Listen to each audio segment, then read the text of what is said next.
Hey y'all, I got writer's block. Whatever the equivalent of that is for running an organization, whatever that is in podcasting, I got that shit. I'm gonna be completely honest with you. For the last since November, so today is December 31st. It's New Year's Eve. I will say since November 5th is probably when I've been noticing the struggle of just being able to be real. Um, I've seen how like Andrew Tate got quote canceled for saying things that were just completely twisted in the media, and then that didn't really affect him. Like he came out of it uncanceled, and then over the last couple of days, he's been detained for human trafficking allegations or something like that. I don't know, but these kinds of things, like I ain't gonna lie to you, it scares me. And after having been in Portland, Oregon for a little bit over a year, I've also recognized that my views have changed a little bit, or I've just become more aware of them. And I can honestly say, like, I think that I'm probably a little bit more conservative than I am liberal, in a sense of some ideologies and the way that things are done and aren't done. And so, like, I'm even finding that I've been, like, dancing around saying shit like that. I've been dancing around just the fact that my style of kink and BDSM, like, while I like to engage in that community, I like to witness it, I like to support it, and there are things that I enjoy doing, but at the core of it all, like, I just like to fuck. And a lot of the kink stuff to me is just like, whoa, I don't think I can do that. Like, good for you, but I don't think that's for me. And damn, it kind of feels good to be able to say that out loud. I've not had people disagree with me over the last 6 years that I've been running something positive for positive people. And I've most recently been expressing more of my opinions, and I'm finding that I am being disagreed with, and that there are very great discussions that are coming out of that as well. I've been intentionally spending less time on social media ever since late October when I got back, or mid October when I got back from Berlin, Germany. That trip was really life changing for me because I was so disconnected from everything that I was used to, including the sex education space, including a lot of the online connections that I've had and made, and being able to just really be alone myself in an uncomfortable environment. Like, I reverted to survival. I can tell you, my first week that I was in Berlin, I didn't notice getting a single erection. I did not get an erection while I was in Berlin. I was in like survival mode. My flight, fight, freeze, fawn response is, well, I don't have those responses anymore. I have what I call a forward response. I'm self-aware enough to know when I'm alarmed. I don't like to say triggered because triggered implies a sense of helplessness, but when I'm alarmed and bells and whistles are going off in my head, I know what that means, and I get to consciously decide, okay, this is what that is, this is the energy behind it, and I'm going to move forward with it. So being in Berlin, in a whole nother country, even going was something that was activating for me, and I chose to move forward. And even being there, like, I had to stay in that forward response. And what that is metaphorically to me is how we respond to trauma. So I was in a triggered state and decided to continue to go through being in that triggered state and use that sense of being triggered to go. Like, it was go. Everything was on go. And when we're triggered, I think we sort of revert back to this sense of survival, and that's what it was for me. I think at the core of everything, no matter who you are, what you believe in, your orientation, what you like doing, in extreme cases of survival, we always revert back to our nature. And every human being at their core wants their nature to be nurtured. So this means having that sense of identity validation. Who you are at your core, you want that to be nurtured. And in order for that to happen, it has to be seen. And in order for that to be seen, you have to be willing to accept and go into discovering what that is for you, and then being able to put it out there. And that was what this process was for me. It was a metamorphosis. It was a cocooning going into myself because that was all I had. I'm fortunate that one of my college teammates was out there, that someone that I've done a relationship summit with lived out there. I was able to meet up with her. Laureen HD, who runs the YouTube channel, she was someone who I probably had one of the first conversations about just my thought process changing, and like the concept of privilege and oppression and victim mentality. I got to sort of process this out loud with her, and I'm very thankful for how she was such a safe space for me to verbalize these things, especially to somebody who is in a similar space, being in the sex education, sexual health, communication space. And I'll say this too, like, I've not necessarily had my identity validated as a man in, I don't know. I really can't say. Probably since I played sports and being around other men, other young men who were developing into men, being around them, and then playing sports, like having a goal, having to accomplish something. You know, I see so much on the internet, and I hear so much, even just in conversations passing by, just about men ain't shit, men are trash, blah, blah, blah. And I never really realized how that affected me until one day, it was actually in Berlin, maybe, that I really noticed, and where I like leaned into it. I noticed that I was not seeing a lot of things that were speaking positively about men. And there was a woman there who told me, haha, you're so funny, in her French accent, sexy ass. If you listen to this, hi. But yeah, she told me I was funny, and that lit me up. I can't tell you the last time I had just like a genuine compliment, just on my character. I feel like walking around Portland, like people always ask me, especially black people, oh, how do you like Portland? Or what you think of Portland so far? No, it's not especially black people. It's everybody who asks me, what do I think of Portland? Like I would say, I come from St. Louis, Missouri, and racism, however you want to label it, like it exists. And it always is going to look different. Do I feel like a victim of racism? No. The most racist thing that I've ever experienced happened when I was probably 7, 8, 9 years old. I remember I went fishing with my dad. My dad's 18 years older than me. So he was in his mid-20s when we went to the January Wabash Park in St. Louis, Missouri, off of North Florissant or New Florissant Road. It's in Florissant. And we were going fishing. We had the buckets, we had the fishing poles, we had the bait, and we had this amazing spot. My dad always got up early, and I'd always be up early too. I had my alarm set ready to go. I saw my dad on weekends mostly because I lived with my mother and my grandfather. So we go fishing. We go to this, is it a pond or a lake? I don't know that it was a lake, but we were at this pond, we're at this thing, whatever it is, and we find this little spot under a tree. This is apparently where like bass will be at. We throw our lines in the water. We're starting to set up, and then there's these rocks splashing in the pool. And so we look over to where the rocks are coming from, and there's this little white kid. The little white kid was younger than me. I could have fucked him up. And he's skipping rocks and throwing them where we are. We look over, and I remember this old fat white man just like sitting under the tree, just watching his kid do this.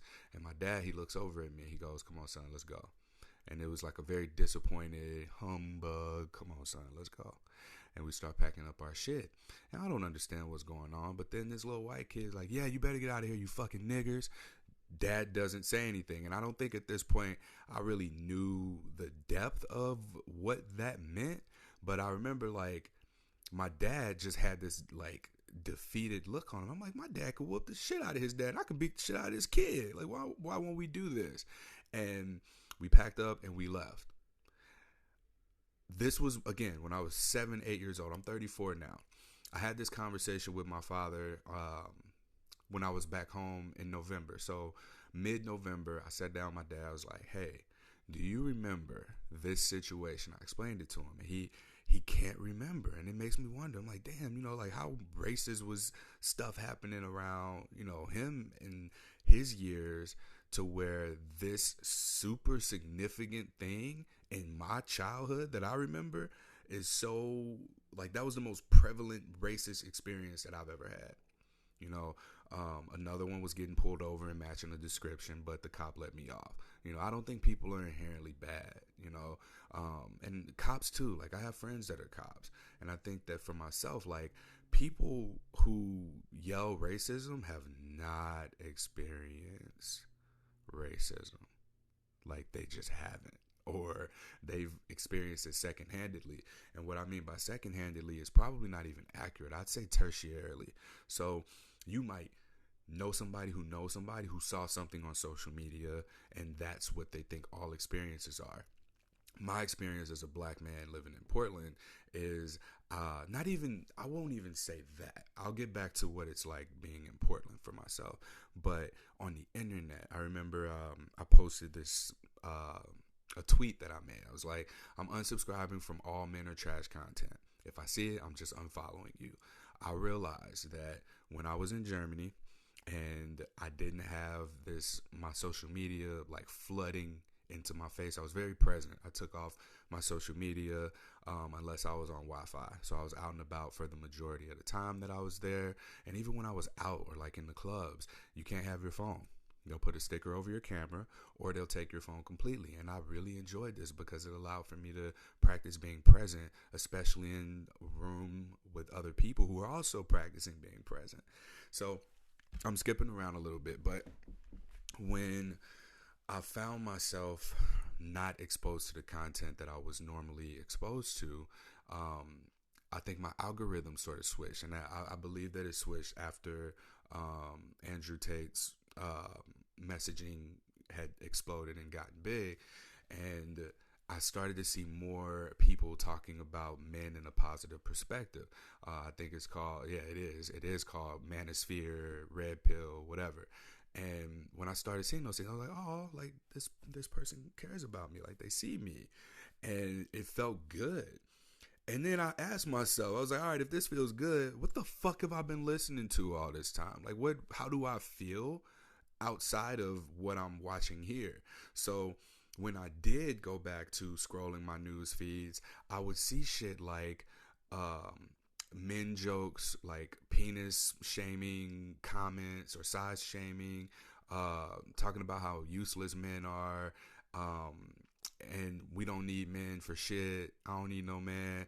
I started seeing that stuff, and then I started to see more people in their stories. There was one girl in particular who I unfollowed, and I thought that this was interesting too, that she really talked down about how her dating experience was, and she like was on a dating site but didn't want to talk to anybody. She matched with this dude that she liked, and he was cool, he was interesting, and they were messaging for a bit, and he was trying to meet up, and she was so annoyed that he was trying to meet up, and the way that she talked about him was just so disrespectful. And I was like, yo, this dude likes you, and here you are just shitting on him for pursuing you.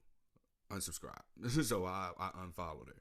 And not too long after making the post, she was actually one of the people who commented on it. I gave myself some space because I wanted to see how I was going to deal with some of the bullshit that was in my comments. They were like, well, you need to take accountability because men, blah, blah, blah. And it's very elitist and misogynistic. All these fucking words just being thrown at me for shit that I'm not even doing. Like, I'm telling you, I am taking care of my mental health. I'm doing this for me.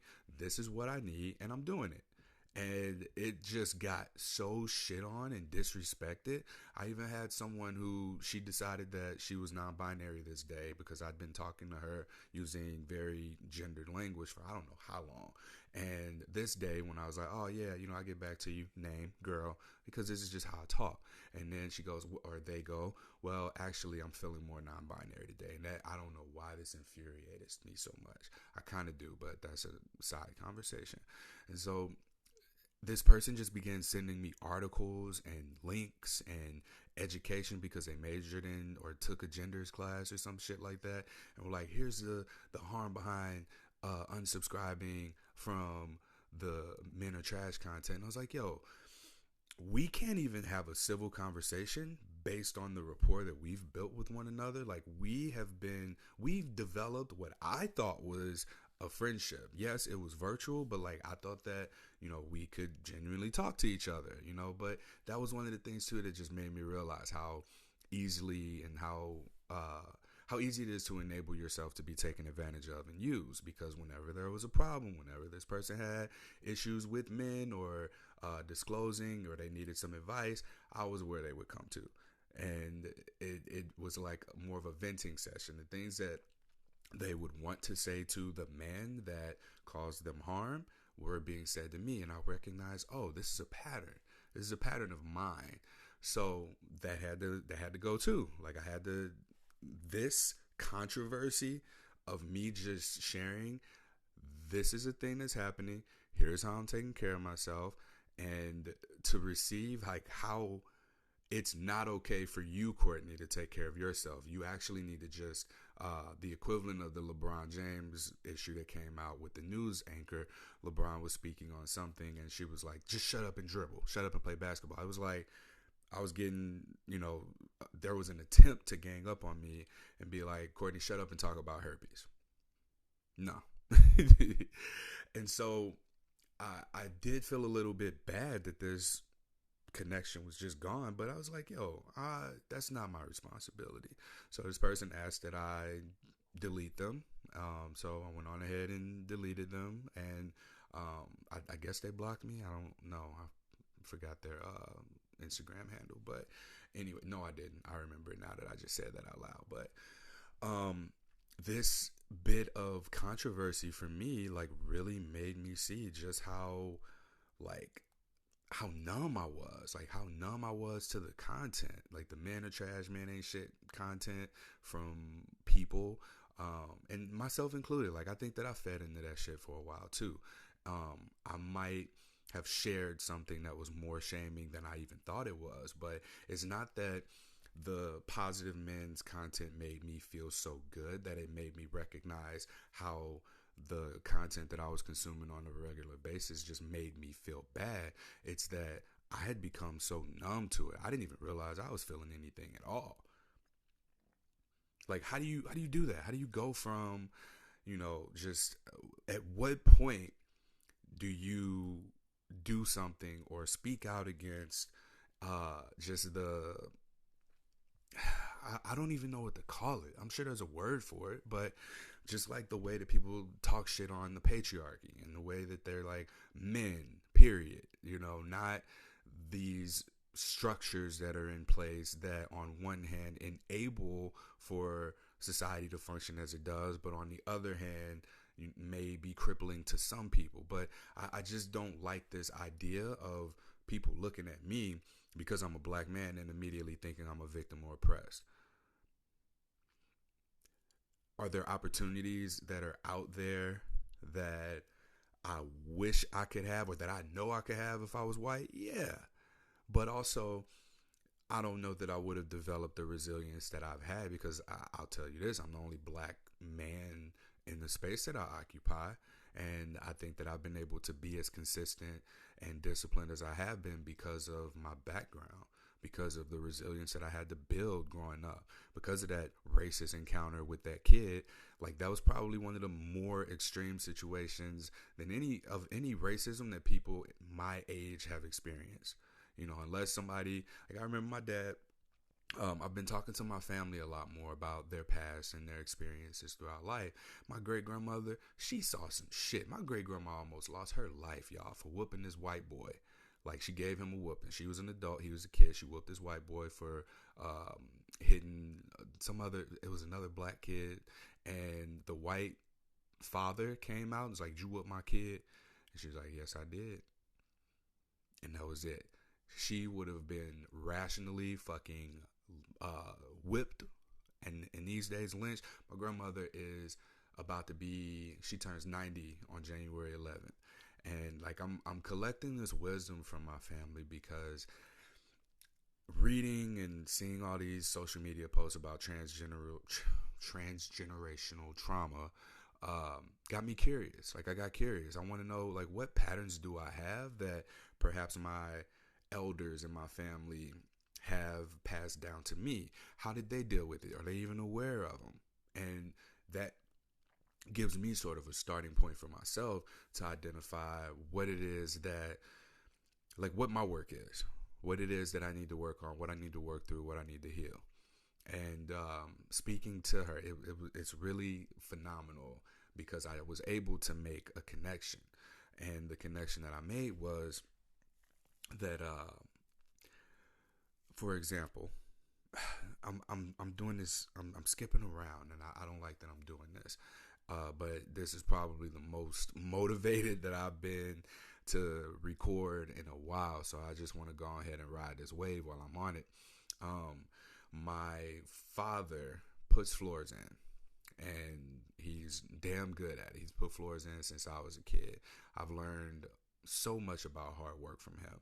And my dad, very early on, like I was a summer apprentice for putting floors in when I was 16, 17 years old. And when I'd come home, because I stayed at school when I was in college because I wanted to work out for football. Before I went to college, I was a summer apprentice making $16 an hour, and I got to work with him. So we're putting floors in, and like I remember I saw the men who were dressed nicer. I was like, hey, what do they do? They're like, oh, that's a journeyman. Like those people are not the journeyman. I don't know what their titles were, but whatever they were, they sold. They might have just been the salesman. So they were there just to make sure that motherfuckers like me and my dad were constantly working, like carrying heavy shit on our knees, mixing up fluid, using tools, showing up on time. And I found out how much they made. I was like, yo, what? Like, they make more money than the people who were doing the work. I was like, that's what I need to be aiming towards. And I think that was my last summer putting floors in. But my dad at 52 years old today is still putting floors in. He's still working as a journeyman, as a floor layer contractor. And he's got like retirement pension coming up and all of that. So I sat down with my father and my brothers and we did a recording, just conversation. I want to be able to pass down. Also, I realized that in the sex positivity space, like I recognized that I hit this point where I thought that, oh, I can't have kids because kids are expensive and I don't make near enough money to be able to support a family. And that for me, like I've always wanted a big family. My family is huge, but it's very separated. And like I've got family in Alabama, Mississippi, Tennessee, mostly in the South. But I think like the closest people to me are all in St. Louis. And I'm the oldest of five, but I'm technically an only child. I am my parents' only child together, but I have 3 younger brothers and a younger sister, and I'm the oldest. So this realization that like I do want a family. Like I remember at one point I wanted 5 kids. I don't know how realistic that is now, but I also know that like my mom had me on whatever is less than minimum wage. And then I look at how I turned out. Like my dad and my stepmother had my 2 younger brothers and they made it to, they're almost 30, right? So who's to say that like I can't raise kids? I let the social media has put this artificial intuition inside of me. And disengaging from it allowed for me to really connect with what it is that I want. And I recognize just how under the influence I am or am because I still utilize social media. So I'm therefore still being influenced. And I think about like how we've gone from witnessing celebrities being celebrities and the key influential people, and there were just a few opinions that you had to follow, to now they're being influencers. Like influencers as a much more broad statement. And unfortunately, these are the things that people are striving towards. For myself, I didn't think that I'd be any sort of educator or influencer. I damn sure didn't think I'd be someone living with herpes at age 34 with no kids. Like, my dad had a 17-year-old when he was 34 years old. I can't imagine looking over and seeing like a little version of myself. Not only did my dad have a 17-year-old, but he also had a 13-year-old and a 12-year-old.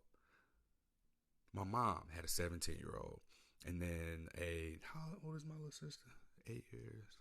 Wow. A 26-year-old and hold on, I'm mixing up my math. When I was 17, my mom had a 9-year-old and a 4-year-old. I cannot imagine. I can't imagine that. I can't imagine doing what I do right now. And, also having children. But that's the problem. I can't imagine, because social media the internet has taken so much of my own energy, my own creative power, and just allowed for it to leak out of me without me even knowing.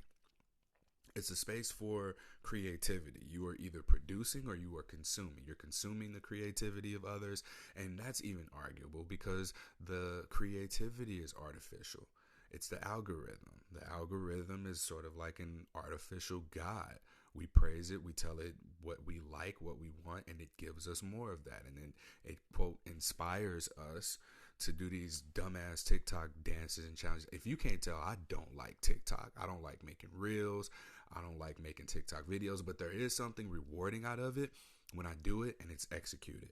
And the dopamine hits that you get from people liking it or viewing it or commenting on it or sharing it and getting that engagement, those are the things that are sort of like the cheese at the end of the maze for the rat to go through. And that's what I feel like. Like, I feel like exhausted afterwards, because it's also not nearly as reciprocal as hosting this podcast is. Like, this environment that I have for podcasting, being able to just freely speak here and stumble through, ramble, jump around in my explanations, like, I'm able to connect with people who resonate with these things, and the environment itself is reciprocal because of the connection there. I don't think that social media gives me that, and honestly, like, I've been way less involved on it, and I feel that I do have a lot more energy in my personal life. I have been investing more in making my own personal friendships. I'm in the process of getting a new website built for myself and starting another business. And also, like, I've really settled down, which was supposed to be what I was talking about, settling down. But I ended up, here we are 27 minutes into the podcast, and I haven't even gotten on that. But wrapping up what I was trying to say about my dad is he talked about, when we were doing our recording, he had made a mention. He was like, yeah, he has a pension. His pension's coming up, and he'll be able to retire in I don't know how many years. But my brother asked him, he was like, hey, why didn't you ever just go off and start your own business? And my dad was talking about his pension. He was like, yeah, I work for the union, and I want to get my pension. I want to get my retirement. And my dad's very intelligent, and I watched him for the first time. Again, my dad taught me everything I know or knew about putting in floors, and I remember him being like, he used to talk about starting a business, and he never did. And my younger brother, who is working to do that himself, he asked me, he's like, every time I come to you for advice, like, you don't help me. Like, you kind of just go off on these tangents. And I sat and I just watched what was happening, and then it turned into a fight. Like, that turned into a whole argument. But that just taught me that I think that maybe my dad's a little bit disappointed that he didn't start his own business. And my brother's also disappointed in him for not starting his business, because maybe he thinks that he would have had a different quality of life as well. But when I asked my dad, one of the questions that I asked him early on in the interview was, my grandmother, his mom, my dad's mom, passed away when I was 11, and her funeral was on my 12th birthday. And the anniversary of that would have been like the 22-year anniversary. My grandma been dead for 22 years. The 22nd anniversary of that date had just passed, and I was like, hey, do you remember, grandma? Tell me about like your most fondest memory of grandma. And so we were talking about that, and he talked about just growing up, and he talked about living with his grandmother, who was the mother of my grandmother. And he spoke about how there was this incentive for there not being a black man in the house if if the woman was pregnant. And this is still going on today. I don't know if it's as extreme, but a social worker would come by and visit and look to see if there were any big shoes or big jackets, big clothes anywhere, just to find out if a man was living there. And if the man wasn't living there, then the women who were in the house who had kids would get whatever that check was. And him saying that, and then when asked about the business, how he mentioned like his pension, working for that pension, made me remember a time for myself. I get food stamps here in Oregon. That's not going to happen much longer because I just got another job. So I guess depending on what those hours look like, that'll be taken away. Yay. And when I was talking to the lady on the phone, I was letting her know, like, all right, here's how much money I make. And here's the situation. Like, sometimes there are moments where I will make a lot of money, but that is not consistent. With my job, teaching medical students how to give a genital exam, that job pays really, really well. However, there are very few hours. So she's like, oh, if it's just a one-off here and there, then don't worry about it. I was like, yes. She slipped up and told me the amount of money that I would need to make in order to no longer qualify for food stamps. And when she told me that, I had this thought to myself. I was like, oh, cool. As long as I don't make too much money, then I'll be able to continue to get this $250 a month for food stamps. And after I thought that, I said, what the fuck? I'm going to intentionally let myself not make more money in order to continue to get $250. Like, what kind of sense does that make? It doesn't. It makes no sense. I was like, where the fuck did that thought come from? And that thought happened before I spoke to my dad, before I spoke to my great grandmother, and I got to put it all together, right? So I'm the one who challenged the thought.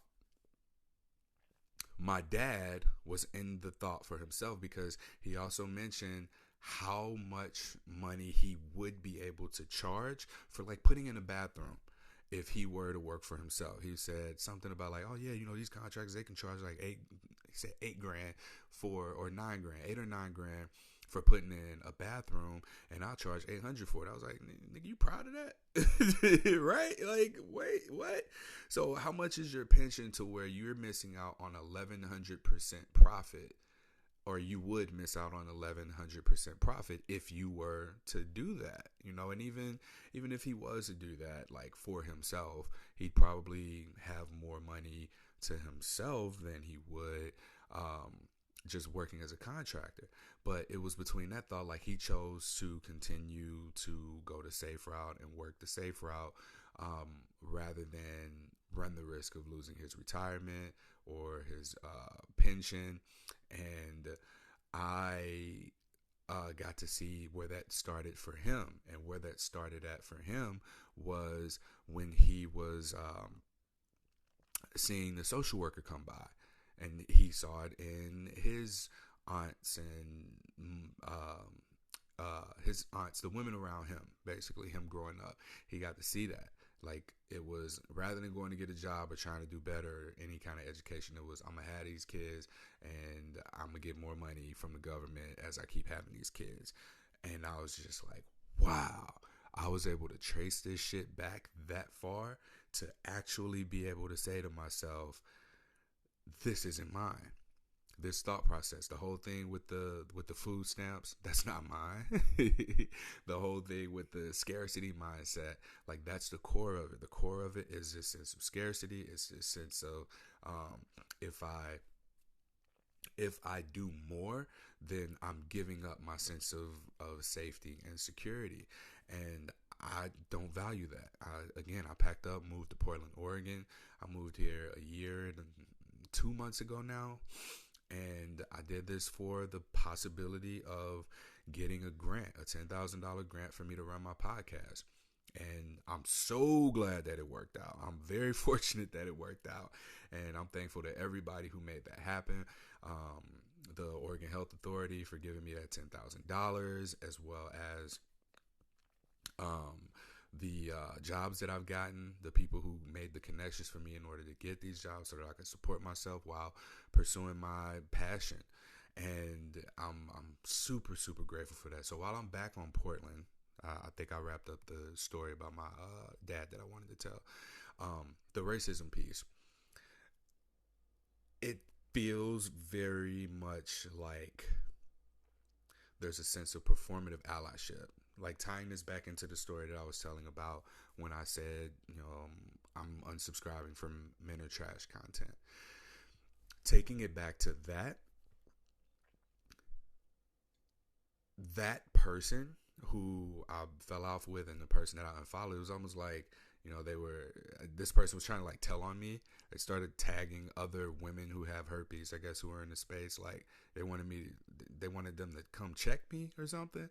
Like, first off, what? Like, what do you calling the herpes police on me because I'm not talking about herpes? Like the second I get out of line, like how racist is that, right? But I didn't go there. I just let this person say what they had to say what they wanted to say. And I mean, sometimes it's just what people need.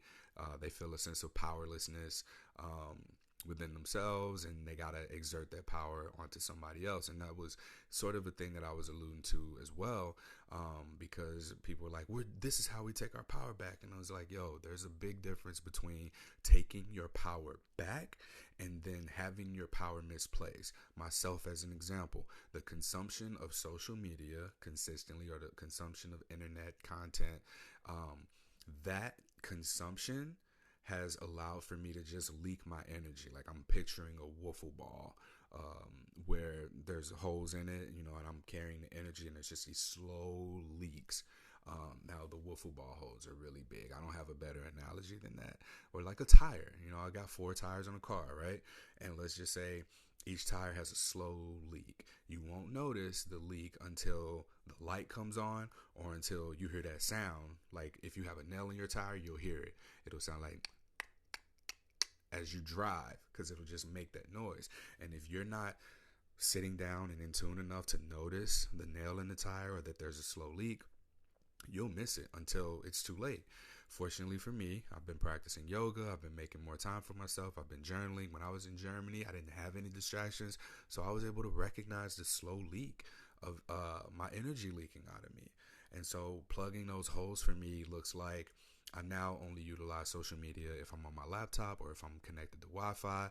Whenever I'm out and about, I have it to where I don't get any notifications on this phone. I deleted the apps off of the phone that I use for my day-to-day life, for texting, calls, and things like that. But the phone that I record podcasts on, that's the one that has the social media app so that I can upload everything. And if I am just at home and on Wi-Fi, then like that's when I'll browse around on social media, right? So that's my I forgot where that started at. Oh, the racism thing. It seems like it's very performative. I would say performative allyship is probably a very key phrasing of it. Like I don't like going to places and I see like the Black Lives Matter sign. Like, okay, do you understand like what you're really supporting? Like how much do you know about Black Lives Matter?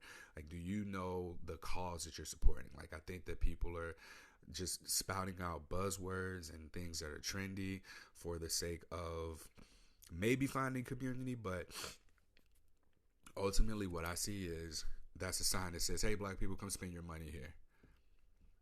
Because we put this sign up, it's like the equivalent of when something happens, when a black man's murdered by a cop. Everyone is on board with, oh, we need to do something for black people, support these black people. I'm going to click this share button. I'm going to type something and then hit send, and then, yeah, dopamine. Like I did something. I feel like I accomplished something. That was my part. I did my part. And that took like 10 seconds. You hit the share button from somebody you follow, or not even follow. Like someone did that to me and they didn't follow me. They didn't know what my content was about. They were just like, support this black man when George Floyd was murdered. And that didn't feel good to me. It felt like that's how you see me. You see me the same way that you see George Floyd. You see me the same way that you see another black man of completely different experience. Like, you don't see me for my character. And that's kind of how I felt when I was attacked by these, or I'm not going to say attacked, when these people came at me on my social media for that. I'm not condoning men or trash content. I'm just unsubscribing from it, because it was like, how dare you take care of your mental health? You're a perpetrator. It's like, no, I haven't. No, I'm not. I'm not. And we're going to leave it at that.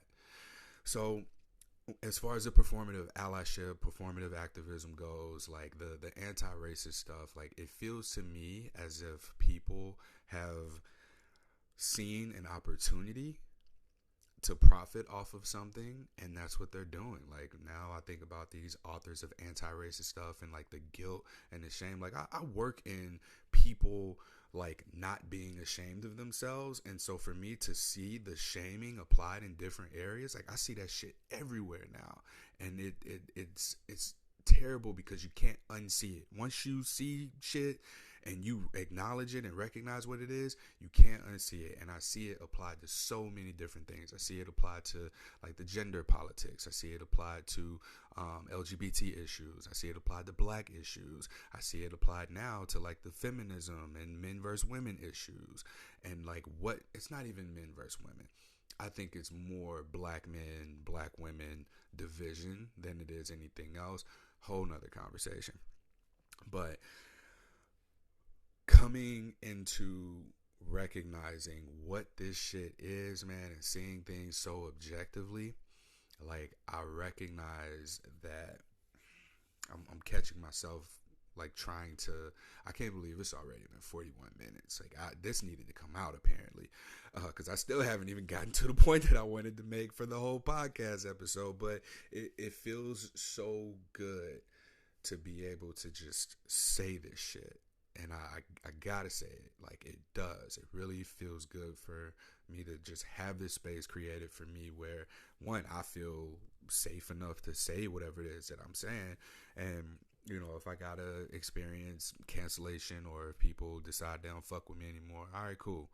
But like, as I've tried to write the book, I'm writing a book, Something Positive for Positive People, that essentially condenses a podcast down into an audio format of just a few hours, because here we've got almost 300 hours of content. Like, if every episode's an hour, 300 hours of content, nobody should have to dig through all of that. So I've taken like the more important and useful points that were made, and I'm putting it into an audio book. If it goes into publication after that or whatever, yay, cool. But the big deal for me right now is getting that book out. So yeah, I've had this writer's block, and I've had all of these personal experiences, and I really struggled with sharing my own personal experience, because a lot of it is talking like this. I say shit, I say fuck, I say nigga, I'm black, I'm all these things, like, and I don't care to be seen, you know, for, oh, Courtney's a black man in this space doing this. Like, I don't like that. Like, why can't you just talk about what I'm doing, or, you know, describe who I am, my character? Like, why does the default have to be that I'm a man, that I'm black, or why does it have to be that, you know, oh, well, do the issues support LGBT issues? Like, does he support black issues? No, it's been a herpes issue. It's been a sex issue. It's been a sexual health issue. And while this at its core expands into all of these different intersections, like, speak to that. And I think that that's probably why I feel as isolated or as lonely in this space as I am, because so much of this is about these marginalizations, and I don't fucking feel marginalized. I don't feel like a victim. Like, I'm able to, if I need a job, I can get a job. If I need work, I can work. If I need money, I can go make money. If I need a thing, we live in the best time possible for me to go out and get that thing. I can get on the internet and Google whatever it is that I need to figure out how to do. I can learn anything in a few hours, a few YouTube videos. I needed to jump a car, and I couldn't remember for the life of me which the order in which to attach the cables to jump a car. And I was able to just fucking YouTube it, and it took me 3 minutes.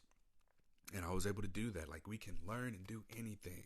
So please don't look at me and think I'm a victim or I'm oppressed because you looked at another black person, because that's racist. If you see this black person who's struggling and having these issues, whatever, it's not always because they're a victim or they're oppressed. It's because of the way that they made decisions. Maybe their family didn't set them up the way for success the way that they did. And even for me, like, my family didn't know what to do with me after college. They told me to stay in school, don't get killed, keep my hair cut low. And that's probably why I'm growing my shit out now, is because that was one of the things that was a survival thing. It was a survival thing.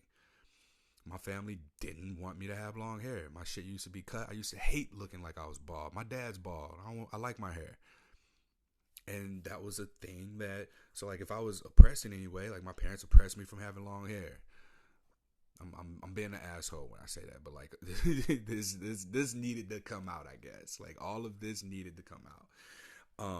But no, please stop doing that. Stop looking at people and comparing them to, the tertiary experience that you've had through social media. If you hear somebody's like, oh yeah, black people are oppressed, don't fucking look at me and like pity me, because that's not the case. That's not the case. And I work too fucking hard. I bust my ass way too much on a regular basis to stay consistent, to remain disciplined, to be as transparent as I possibly can on this podcast, on this platform, and getting people, like, practicing what I preach and trying to just keep serving people in the way that I do in a consistent way. I work too hard for my fucking life, for my value, for my experiences to be devalued and diminished down to just another person who shares a similar skin complexion as me. Let's stop doing that to people. Let's stop doing that to each other. Morgan Freeman said the fastest way that we can get over racism is to just stop talking about it. Even that, like, that's become a profitable thing. It's like people don't want to do hard jobs. People don't want to do what my dad does. I'm one of those people. I'm people. Hey, I don't want to put floors in. I don't want to do manual labor. I don't want to go in sewers, hover over skyscrapers. I don't want to be around sharp objects and manufacturing and shit like that. No, that's not what I want to do. And so I found a problem, and I have explored where this problem is and decided that this is what I'm going to commit myself to. So going into the settling down thing, like, I am absolutely settling down. I'm settling into what I believe my role through something positive for positive people is supposed to be, and it's not even exclusively limited to that. I am pursuing grant writing for myself. Like, for the last 3 years, I've been trying to get funding. I've been trying to get enough donations to be able to just pay for people to get therapy. And I really had to sit and reflect on this, because someone asked me, my friend AJ, I called him one day and I was like, man, I need advice.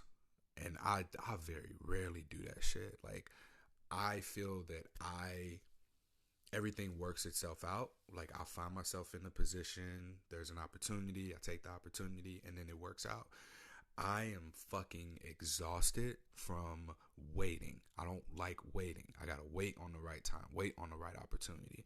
And I don't want to do that. I want to choose, because the way that I navigate my work life is the same way that I navigate relationships. Like, I just kind of go with the flow. Like, oh, here's a new partner. Yay, that worked out. I don't have to do anything but wait. And the whole thing about patience is a virtue, yes, but also so is assertiveness. Assertiveness is necessary, especially for myself as a man, to be able to decide, all right, hey, I'm choosing this. This is what I'm choosing. Here's what I'm doing. If I need to reverse engineer the process of, okay, accomplish goal, what will I have needed to do to get there? What will I have needed to do to get to the point right before getting to that point? And then breaking it down so that I can take the steps. And so I called my friend AJ. I was like, yo, I'm stuck. Here's where I'm at. Like, I, one, have things that I need to say, and I don't feel prepared to deal with the consequences of those things. I didn't say it like this. Like, it's much more concise after having, like, thought, look, speak of the devil, he just texted me now. I keep getting notifications because I forgot to put my phone on Do Not Disturb. But, that was what he told me. He was like, what's your 5-year plan? Like, have you thought about what you need to do? And even my therapist said this. He was like, well, what's your 10-year plan? And I get such anxiety, like, just thinking about that shit. Like, that's when I get activated and I get triggered and I start having to think about this shit. And I'm more in a freeze state because I just don't know. Like, it's hard for me to think about the future because I wasn't even supposed to be here. Statistically speaking, going back to the tertiary intuitive or tertiary artificial intuition. How many songs? Kanye West had a song, we wasn't supposed to make it past 25. Joke's on you, we still alive. Tupac said it. You know, we ain't supposed to make it past 25. And that's what the fucking statistics say. And we ain't there anymore. Like, that's just not where we are as a society. Like, that ain't what life is. Like, the whole slavery and racism, that shit just looks different. It's evolved, it's developed, it's something that has self-perpetuated itself. And I think I can speak for all black people when I can say, like, I've seen more racism between us and amongst each other than I have from white people themselves. Like, motherfuckers will point out things that were racist by a white person that wouldn't even be on my radar. Like, this motherfucker didn't throw rocks in my pool and call me a fucking nigger and tell me to get out of here. No, this person probably just was oblivious to a thing. And while that might cause harm to someone in a privileged position, that doesn't harm me. Like, all right, I'll just go do something else. And I don't think a lot of people don't think like that because they haven't had these experiences. And also, like, I recognize I don't speak about this shit. Like, I've made so much of my existence, the podcast, about other people that I don't want to say I've forgotten my own experiences, but I'm very much disconnected from being able to communicate about my experiences. The racism piece included. So like I said, I'm in Portland. I recognize, like, the racism that I experience here is performative, but I also see how it benefits me. I don't know how I found this out, but I learned that, like, at my job, people of color get priority for bookings. And I'm gonna be honest, like, I ain't even been there. I have been there a year next month. I don't think that's fair to somebody who's been there for 20 years, 10 years, who's been doing this job way longer than me, who's probably way better at me. And in that sense, like, it feels like taking advantage, and that's a privilege. Like, that to me is what privilege represents. No, I can't say that because after the conversation with Lorraine, she gave me a much better understanding of privilege. But to me, what would I call this? I don't know what I would call this, but, like, I am given every opportunity, first priority opportunity, because I'm also the only black dude. So we also had that. And I might be the only black person. There's a guy there who speaks Spanish who's dark, but I don't know if he's I don't know his ethnicity, but he's got a little bit of an accent. So I think I'm the only black dude there. I'm the only black person on the team, and so, like, I get priority to work, and I really don't think that's fair. But, like, that's kind of what the racism looks like, and I don't agree with that. Like, let the best people for the job get the job and then filter it by availability, you know? But that's something that I benefit from. And so, I guess that would be privilege. I don't know, man. This shit's confusing. The wording of everything is just extremely confusing. But I'm here, and I'm happy to be here, and I'm here working. Like, being in Portland was probably the best thing for me because I did get to see like the extreme end of the spectrum of liberalism. I guess, like, I hate using these, like, phrases and words, but, like, an extreme openness to the point of apathy. Like, it seems like people genuinely don't give a fuck. Andrew Scholl said this. He said, Portland, he hates Portland. Portland's the worst city in the world. And he said it's because it's like a city without God. And when he said that, I was listening to him explain why. I was like, damn, that's accurate. That's probably super accurate. And My most recent podcast episode is called, Home is Where the Work is to Be Done. And, not to say that I'm doing the work of God necessarily, but there's definitely this atmosphere for me. It enables me to get shit done because I don't fit in. I don't fit in the spaces I occupy on the internet. I left the herpes support groups because like I'm open about my status, but I'm in an environment where that's not where it's reciprocated. I've left the men's group. Like I tried to create a men's group. I tried to create something positive for positive people herpes support group. I tried to create all this shit and it didn't do anything. Like people wouldn't show up. I started messaging people. Like I would make the post, hey, this time, this day, nothing. And people joined the group right away. And I think that goes back to these little dopamine hits that we get feeling like we did something. People would join the group. I was like, all right, hey, let's introduce ourselves. Crickets. Hey, let's meet up this place, this time, this day. Crickets. Hey, what time works best for y'all? Crickets. All right, done with the group. But I did make a friend out of that. And in our interaction, like we hung out twice. We met up for lunch and then he followed me on social media. And then when we met up again, he asked me something. He asked me something about like dating. And my response like shook him up. I was like, yeah, this is what you got to do. This is how you go about the dating process. He's like, I didn't expect that from you. And I guess it's because of how I show up on social media being completely different than what he would have expected from me in real life. And I recognize that there's not been any separation between myself on social media and in real life, except for like what people see. And if you don't ask me my opinion, I don't give you my opinion. Like I have very strong beliefs about things, but those strong beliefs don't dictate how I treat people or how I behave towards people who might have a conflicting belief to me. And that's really what it's all about, man. I think that, again, we all just want our nature nurtured. And I'm looking to have my nature nurtured in a place that does not nurture my nature, especially being a heterosexual man. Being black creates another element to that. But the only reason that these things matter is because we make it matter. Like we do this labeling and shit like that. So all of this said, like getting to the core of it, like I'm learning the right grants because this is something that I want to do. I want to do this. I'm already doing what I want to do. Looking out to that 5-year, 10-year plan, my friend AJ, the advice that he gave me was just to figure that out. And I looked down and I wrote, what would I be doing if nobody else cared, like if no one's opinion mattered, what would I be doing? And I wrote down, I was like, well, I'd be traveling. I'd be cooking more of my own food. I'd still work out every day. I'd be reading, listening to audiobooks. I'd be practicing yoga. And as I was writing this shit down, I was like, this is stuff I'm already fucking doing. I'm doing all of this stuff. I'm just not getting paid for it. And like the consultations, running the podcast, talking to people about their experiences, like this stuff makes me feel connected to.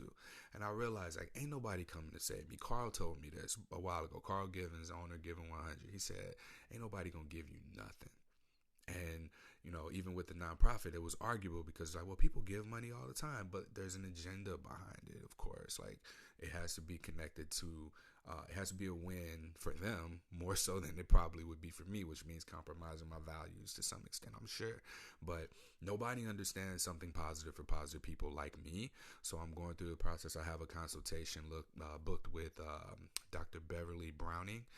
I hope that's her name. If I just shouted her out and that was wrong, I apologize. But I have a consultation booked with her to decide like what's going to be the next route for me, the next best route for me. Because if I can learn how to write my own grant, then I'll be able to just continue to do this, no charge to anybody. When people are diagnosed with herpes, they find me, the resources are there, and I'm able to continue to interview people, take the information that they give me, and make it into something that can be an intervention that aids STD prevention efforts, because our lived experiences are things that everybody can learn from.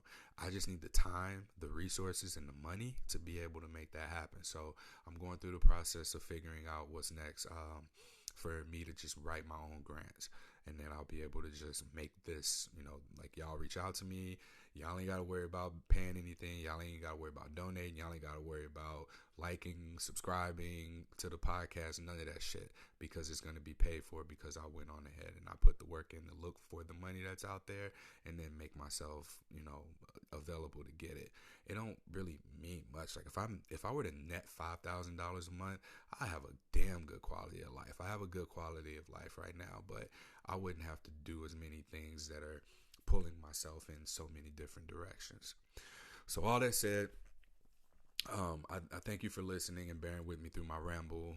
This is me. Like, this is more insight to who I am. There's a Fet Life kink group for people who have herpes or date people and play with people who have herpes.